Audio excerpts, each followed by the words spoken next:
Assalamu alaikum to everyone. Welcome back to Lone Academy. I am Lone Shaukat. Today we will discuss about the sonar and the human ear. Sit with me. Let us start with the sound, with the sonar.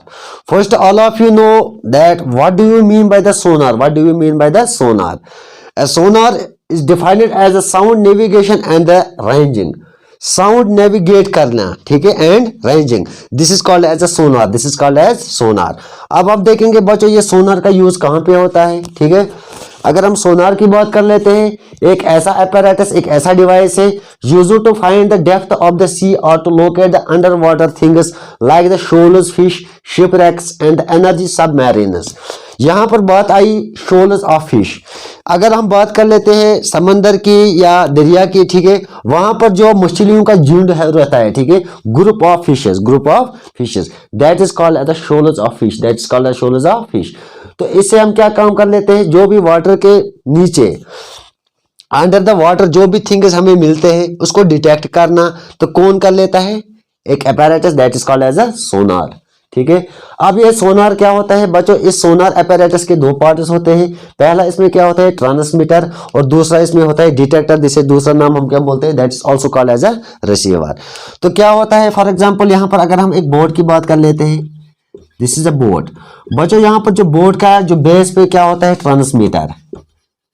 Transmitter, और इसके and पे क्या पाया जाता है, that is called as a detector, that is called as detector, और इसे हम क्या बोलते हैं, receiver, this is also called as a detector और द रिसीवर। तो क्या होता है, जब यहाँ इस बोर्ड के जो बेस पे जो ट्रांसमीटर पाया जाता है और एंड पे क्या पाया जाता है, डिटेक्टर, ठीक है। यहाँ तक आप जो नीचे, that is called as a sea bed, that is called as a sea bed, ठीक है। यहां तक आप जो इसकी हाइट मानोगे, that is H, that is H. तो ट्रांसमीटर क्या काम कर लेता है बच्चों, यहां पर जो इंफ्रासोनिक साउंड वेव्स जनरेट होती है, इंफ्रासोनिक साउंड वेव्स हमने कहा था, ठीक है, जिनकी फ्रीक्वेंसी क्या होती है, हमने पढ़ा था ultrasound and the infrasonic, ultrasound waves and the infrasonic waves, ठीक है। यहाँ पर अगर हम बोर्ड की बात कर लेते हैं, it consists of the two parts, one is a transmitter and next that is called as a detector और द रिसीवर, अब इस ट्रांसमीटर पे क्या होता है, infrasonic sound waves are generate, ठीक है। तो इसे हम बोलते हैं इंसिडेंट वेव भी, that is also called as incident wave. अब ये इंसिडेंट वेव क्या कर लेगी, यहाँ पर रिफ्लेक्शन होती है, ठीक है। Incident wave reflects into the, that is called as a reflected sound wave, तो यहाँ पर जो रिफ्लेक्शन होती है, रिफ्लेक्टेड साउंड वेव, ये जनरेट कर लेता है इसको किसमें, इनटू द इलेक्ट्रिकल एनर्जी, ठीक है। तब जाके हम जहाँ पर यहाँ पर डेप्थ ऑफ द सी, वहां पर जो भी पानी के अंदर हमें जो भी चीजेस मिलते हैं उसको हम डिटेक्ट कर पाते हैं थ्रू दिस सोनार। तो सोनार क्या है, sonar is the sound navigation and arranging, एक ऐसा apparatus, एक ऐसा इंस्ट्रूमेंट जिसे हम डेप्थ ऑफ द सी निकाल सकते हैं, या पानी के अंदर जो भी चीजें हमें मिलती है, जैसे कि मछलियों का झुंड रहता है, that is called as a shoals of fish, और the shipwrecks and energy submarines. इसमें हमने देखा इस सोनार के अंदर दो पार्ट्स पाए जाते हैं, one is called as transmitter and दूसरा जो इसमें होता है, that is called as a detector और द रिसीवर, अब क्या काम कर लेता है ये ट्रांसमीटर से जो इंफ्रासोनिक साउंड वेव्स जनरेट होती है, ठीक है, साउंड वेव्स आर जनरेट। तो ये sound waves, ultrasonic sound waves, इन्हें हम इंसिडेंट वेव्स भी बोलते हैं। ये रिफ्लेक्टेड वेव क्या काम कर लेती है, इसको कन्वर्ट कर लेती है, ये reflected sound is converted into the electrical energy, ठीक है। तब जाके हमें जो डेप्थ ऑफ द सी या पानी के अंदर जो भी चीजेस होते हैं उनको हम इजिली डिटेक्ट कर पाते हैं थ्रू दिस सोनार, ठीक है बच्चों। अब हम इस सोनार पे एक न्यूमेरिकल कर लेते हैं, ठीक है, numerical based on the sonar. बच्चों ये वाला जो न्यूमेरिकल है, this is based on the sonar, sonar पर ये न्यूमेरिकल दिया गया है। अब ये सोनार क्या है, sonar that is the sound navigation and ranging, SONAR, sound navigation and ranging, ठीक है। तो सोनार एक ऐसा apparatus है जो यूज होता है टू डेप्थ द सी, जो भी पानी के नीचे जो भी चीजेस पाए जाते हैं उनको डिटेक्ट करना किसका काम है, सोनार का, ठीक है। अब इस सोनार में कितने पार्ट्स होते हैं, it consists of the two parts, one is transmitter, और जो दूसरा इसमें होता है that is called as a receiver और द डिटेक्टर, दिस रिसीवर और द डिटेक्टर, ठीक है। यहाँ पर फॉर एग्जांपल अगर यहाँ पर एक बोट होती, बोट के बेस में क्या होती है, ट्रांसमीटर, और यहाँ इसके एंड पे पाया जाता है डिटेक्टर। यहाँ पर जो अल्ट्रासोनिक साउंड वेव है, जो इंसिडेंट वेव होती है, ठीक है, ये कहाँ पहुंचती है, सी बैंड तक, सी बैंड। अब यहाँ पर जो ये सी बैंड है, इस इंसिडेंट जो साउंड वेव होती है इसको रिफ्लेक्ट कर लेती है, ठीक है, कहाँ पे, that is the reflected sound wave. अब यहाँ पर जो ये रिफ्लेक्शन साउंड वेव ये कहाँ पे पहुंचती है, डिटेक्टर तक या रिसीवर तक, ठीक है। अब ये रिसीवर क्या काम कर लेगा, इस इंसिडेंट साउंड वेव को वो कन्वर्ट कर लेता है into the electrical energy, into the electrical energy. तो जो भी आपको डेप्थ ऑफ द सी, जो भी पानी के अंदर जो आपको चीजेस मिलेंगे, एवं कि वो अगर क्या होगा, शॉल्स ऑफ फिश यानी मछलियों का झुंड, तो उनको भी इजीली क्या कर सकता है, डिटेक्ट कर सकता है सोनार। तो इसी सोनार पे ये न्यूमेरिकल दिया गया है, a ship sends out the ultrasound that returns from the sea bed and is detected after the 3.42 seconds if the speed of the ultrasound through the sea water is 553 metre per second. What is the distance of the sea bed from the ship.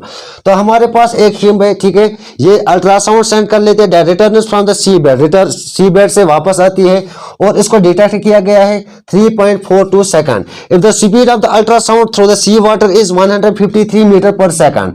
यहाँ पे अगर इस ultrasound जो sea water में incident sound wave जाती है, इसकी क्या दी गई है, speed 153 metre per second. What is the distance of the sea bed from the ship. तो हमें बोलना है कि यहाँ पर जो शिप होगी, ठीक है, इसको इसकी डिस्टेंस कितनी होगी, कहां से कहां तक, from the sea bed from the ship, यानी शिप से जो सी बेड तक जो डिस्टेंस होगी वो कितनी होगी, हमें क्या निकालना है, इसका डी। तो बच्चों यहाँ पर हमारे पास क्या क्या गिवन है, time between the transmission and the detection, हमारे पास टाइम दिया गया है, so time is equal to that is 3.42 second. हमारे पास स्पीड ऑफ अल्ट्रासाउंड जो सी वाटर में दी गई है v, वो हमारे पास गिवन है, that is 153 metre per second. तो distance travelled by the ultrasound, previous lecture में हमने एक फार्मूला पढ़ी थी अल्ट्रासाउंड की, ठीक है, वहां पर जो हमने फार्मूला पढ़ी that is s is equal to 2d divided by t। अब यहां पर सवाल है, sir what do you mean by the 2d। 2d means that is the depth of the sea, यहां पर क्या है, डेप्थ ऑफ द सी, ठीक है। t is the time, t वो टाइम है जो इंसिडेंट साउंड वेव से रिफ्लेक्टेड साउंड वेव तक, यानी शिप से जो टाइम लगता है सी बेड तक, that is the T, that is T. तो हमारे पास यहां पर क्या निकालना है, 2d। So 2d is equal to speed of the sound into time. 2d is equal to speed of sound हमारे पास गिवन है सी वाटर में, that is 153 metre per second. Time हमारे पास गिवन है, that is 3.42 second. So 2d is equal to 153 into 3.42. It will be almost equal to 5236 meter. Distance is equal to 5236 meter divided by 2. 2 2 are 4, 2 6 are 12. 2 1 are 2, 2 8 are 16. It will be equal to, distance is equal to 2618 meter. 2618 meter. That is the 2618 meter.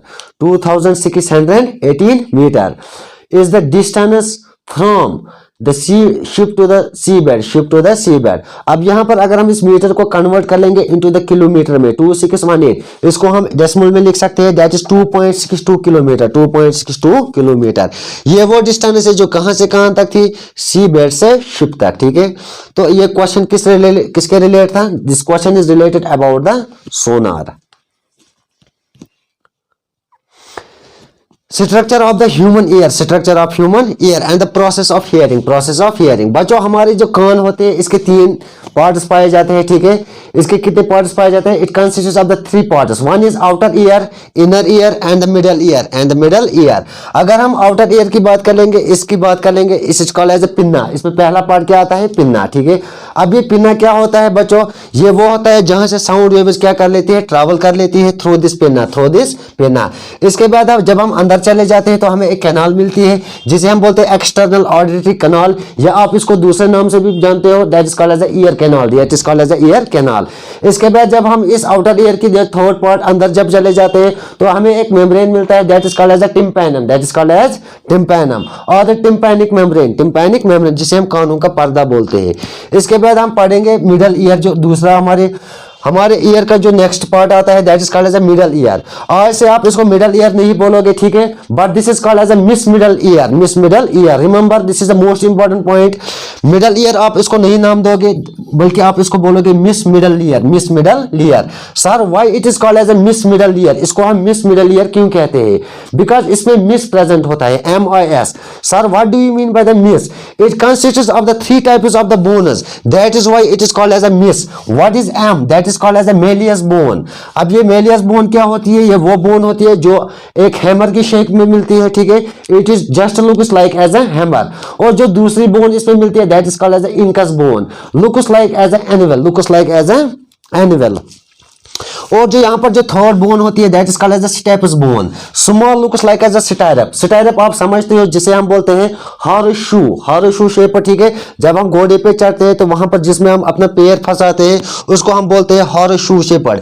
तो यहाँ पर जो steppes bone जो होती है it is the smallest shortest bone present in our middle ear, present in our middle ear, ठीक है। ये भी एग्जाम में आता है ये क्वेश्चन। शॉर्टेस्ट बोन जो हमारी बॉडी में पाई जाती है वो कहां पे पाई जाती है? It is present in the middle ear. यहां पर हम इस मिडल ईयर को मिडल ईयर नाम नहीं देंगे आज से हम इसको बोलेंगे मिस मिडल ईयर।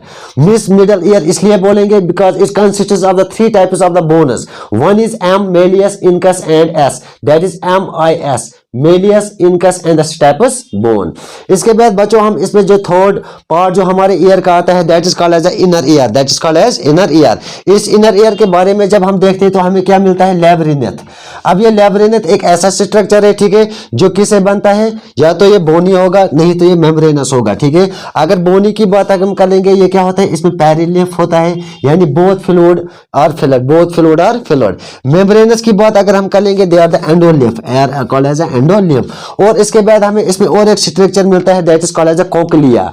कोक्लिया बच्चों एक ऐसा कॉइलेट पोर्शन स्ट्रक्चर है जिसमें ऑडिटरी नर्व्स क्या होते हैं? प्रेजेंट, ठीक है, ऑडिटरी नर्व्स आर प्रेजेंट।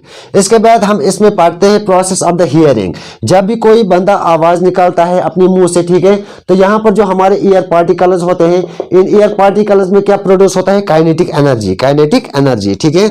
अब ये क्या काम कर लेते हैं? ये काइनेटिक एनर्जी एक दूसरे पार्टिकल को प्रोवाइड कर लेते हैं एनर्जी। कौन सी एनर्जी? काइनेटिक एनर्जी, ठीक है। क्योंकि जब हमें पता है कि जो मोशन में जो एनर्जी प्रोड्यूस होती है that is called as a kinetic energy, that is called as kinetic energy. तो यहाँ पर क्या होता है? प्रोसेस ऑफ हियरिंग में यहाँ पर अगर एक लड़का कोई बात बोल रहा है तो वो इसको रिसीवर कैसे डिटेक्ट कर लेता है, कैसे सुन पाता है? या लाउड स्पीकर की बात कर लेते हैं। ईयर पार्टिकल्स में जो क्या होती है? काइनेटिक एनर्जी कंटिन्यूअसली एक दूसरे को क्या करते हैं? प्रोवाइड एनर्जी, जहां से क्या होती है? वाइब्रेशन प्रोड्यूस होती है। Sir what do you mean by the vibration? A vibration is defined as a to and fro motion. To and fro motion is called as a vibration. Oscillation और vibration में यही फर्क है। Vibration produces the sound where the oscillation never produce the sound, ठीक है। Oscillation कभी भी sound produce नहीं कर पाते हैं, लेकिन vibration इसके बाद जब हम कर लेते हैं to and fro motion, right left। तो जैसे simple pendulum की बात अगर हम कर लेते हैं, vibration क्या होती है? to and fro motion of a body is called as a vibration। तो क्या होती है? vibration। इस vibration से क्या होती है? जो sound energy होती है ये propagate होती है इनटू आवर ईयर, हमारे कानों तक ये प्रोपोगेट होती है, ठीक है।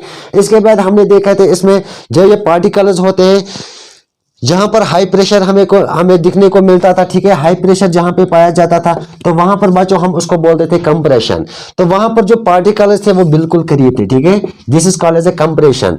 और वो रीजन जहां पर प्रेशर बहुत ही कम था that is called as a rarefaction, that is called as a rarefaction. So this is total about the process of the hearing and the structure of the human ear. बच्चों video अगर अच्छा लगे तो video को share, like, comment करना और हमारी channel loan academy पे क्या करना? Subscribe. Thank you for watching.